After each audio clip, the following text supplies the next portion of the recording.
oh, she could be pretty or she has a fat ass. You follow her on Sway in the Morning on Shade 45 on Sirius Satellite. You all know and love Cardi B's shame-free and hilarious personality.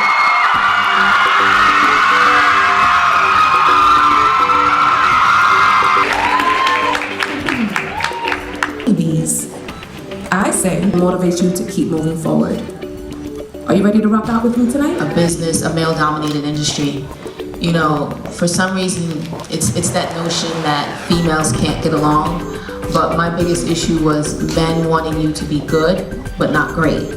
You know, if you're passionate and you speak with conviction and, you know, you have a belief system, people label that as being a bitch or too hardcore.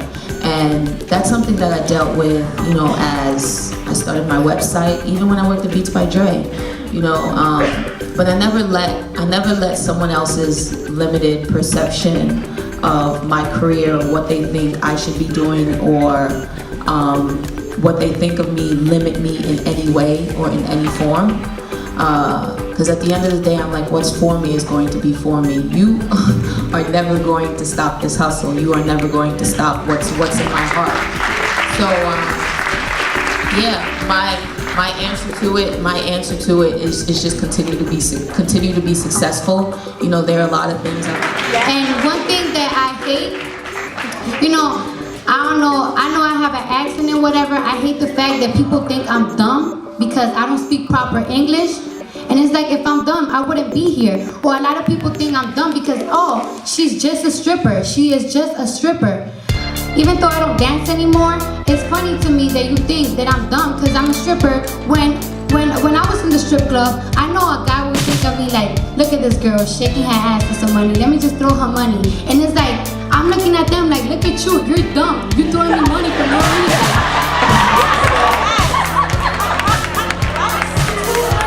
Today, you're throwing it at me, and you worked the whole day for it.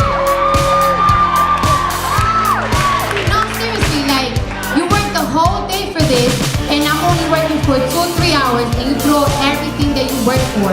And I'm not telling girls to be out here dancing and whatever, because when I was dancing, I felt depressed a lot of times, because people are gonna beat you down for it. They're gonna make you feel like, oh, you was just a stripper.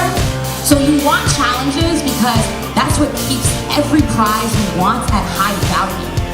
You can't call someone a winner unless there is a full round, because we're all reflections of God's light. But I think what it all starts in is cementing yourself in self-awareness. Yeah. Here, all of this energy and this energy right here is feeding my soul right now. So the original question was, how did you put systems in place to overcome the challenges you ever? Okay, so for me, I feel like the challenges evolved as I evolved. So I've always been a very ambitious person, and when you are very ambitious and you take a lot of shots, you're gonna get your heart broken a lot. You're gonna miss a lot, but you're also gonna make more shots than people who are too afraid to take a lot of shots. Kevin Love took me under his wing, him, Leroy Coleman, and Julie Greenwald, and they were like, oh my God, this little girl will come in at 8 o'clock in the morning and stay till 2 o'clock in the morning. We could do something with her. And so that immediately pissed off people who were on average 10 years older than me. And then there was a call where Kevin said, why is she the only person on the staff who's asked me, Kevin, what do I have to do to be president of Def Jam? He was like, only I've been here longer and you're much older than she is. And so then that doesn't earn me a whole lot of friends, fans, anything like that. But really, like, who does she think she is? She has the audacity to have these conversations. Oh, she's actually talking to the president of the company. So I feel like that being my first challenge permeated through my entire career, because I feel like no matter what level I'm at, even today, there's someone trying to put me in my place. And so what I usually tell people is, I'm never gonna know my place, so stop burning energy. But you know, wasting your time, because I'm not gonna do it. No matter what you go through, no matter how many times you get knocked down, your only job is to come in the next morning with a fresh perspective and ready for more. Because the second you get jaded, you let other people win over you. Focusing on the preparation part if you as a woman are having a conversation with a man, because I don't want to strip our femininity from us because that's part of our je ne sais quoi. But if you're using your femininity as a crutch because you have nothing else to bring to this conversation about your genre of work because you weren't preparing and here's the opportunity, then of course you're giving that man license to steer the conversation probably however he wants it to go. So that's one thing to keep in mind. Certain text messages at certain times, yo, I don't feel obligated to answer at 10 p.m. If all of a sudden the way I am perceiving you is actually not accurate with the realization of you, then it's up to you to say, okay, what are the elements that are just remixing everyone's idea of who I am? Thank you.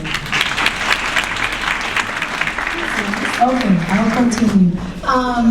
I carry myself in a very assertive way by believing in what I am and believing our eyes and imagination to everything. Okay, this is somebody who takes work serious, who's taking this serious, so I need to take her serious.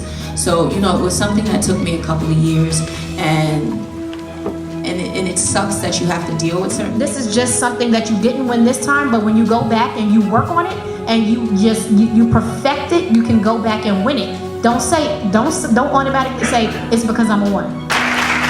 Miss Cardi B. Before you go in, you really gotta prepare yourself.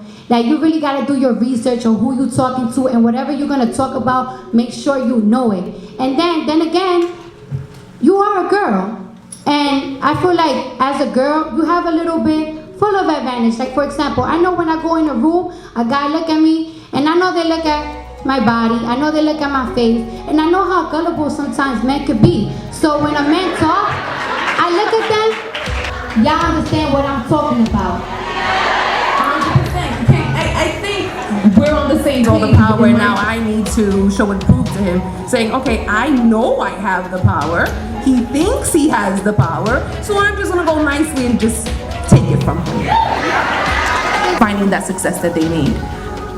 And sometimes you get discouraged, am I right? You have some discouraging moments, and so can we talk about dedication, commitment, and pulling through in those discouraging times? About you, your spirit. When they say that happiness comes from within, it's true. You first have to accept yourself. And it's a constant dedication to accept who you are. And remember this, who you are in situations that Angelina Jolie is living in. It's what we do with that. I act, I produce, I'm a wife, I'm a daughter. I can clean your floor right now if I want to because I know how to do it. And that doesn't mean, and let me tell you, everything is an advantage. Like Destiny Child and things like that, they started off very young. You know, we never really looked at them as millionaires.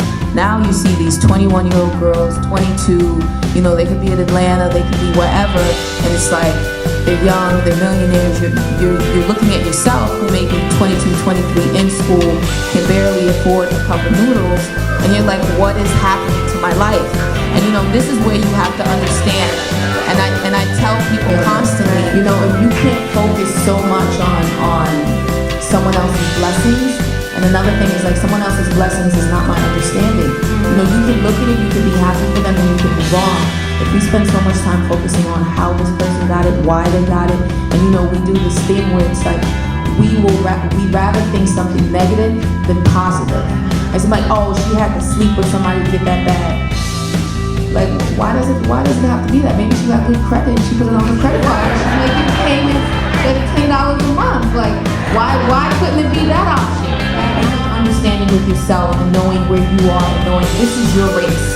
You're not competing with people you don't know, you know, and you can't look to these other people for your success. You're like, oh my gosh, well this person had it by the age of 23, I have to have it. No, everyone's success comes at different time. So don't put a time limit on it where you're like, damn, I have to have this or I didn't get this yet. It was not even 5 years ago, I had a Toyota Avalon, you know? And it's just like, I moved to LA, I had the smallest apartment that people used. The CEO of Apple literally walks into the office he has like the same sweatshirt, same jeans. It's like I don't have to have these material things to tell people I'm worthy of something. It comes at my time when I'm ready for it to come. I'm not gonna say Karen's having that television and really looking at it like NASCAR. You see how fast they're going around the track. They have to focus on themselves. So it's the same thing. You don't focus on yourself, you're gonna hit that wall.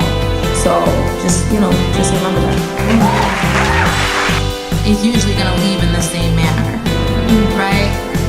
And those type of moments are very fleeting. So on Instagram, we've spoken about this. The main ingredients is perception, right? And people tend to take photos of the major moment that happens in the beginning or the major moment that happens at the end.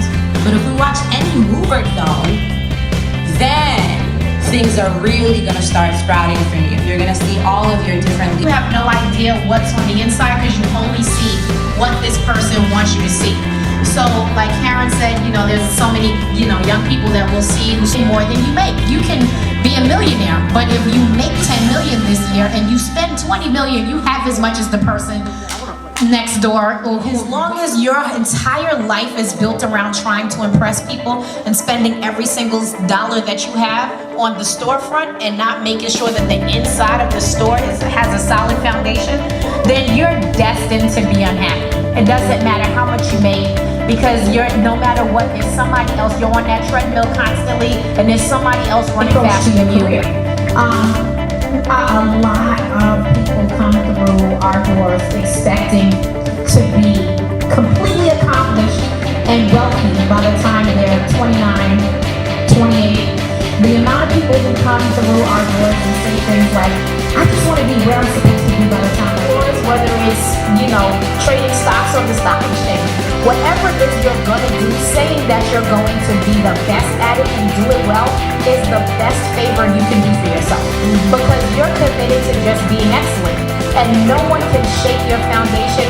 You can't shake your foundation when you know that you know your shit and you're doing it well and you're committed. You're not going to do anything overnight. That is an important lesson. Because you can be ambitious and you can be aggressive and assertive and I'm taking over the world and I'm going to be, a millionaire, billionaire, whatever. I'm going to be in the 1%.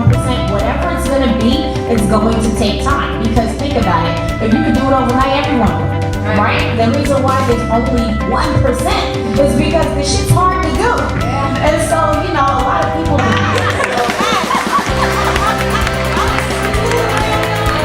So here we go.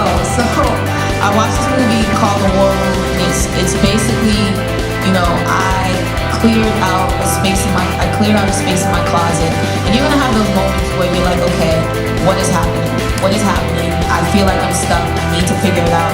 You're gonna have your peers, you're gonna have your mentors, your friends, your family that you talk to. And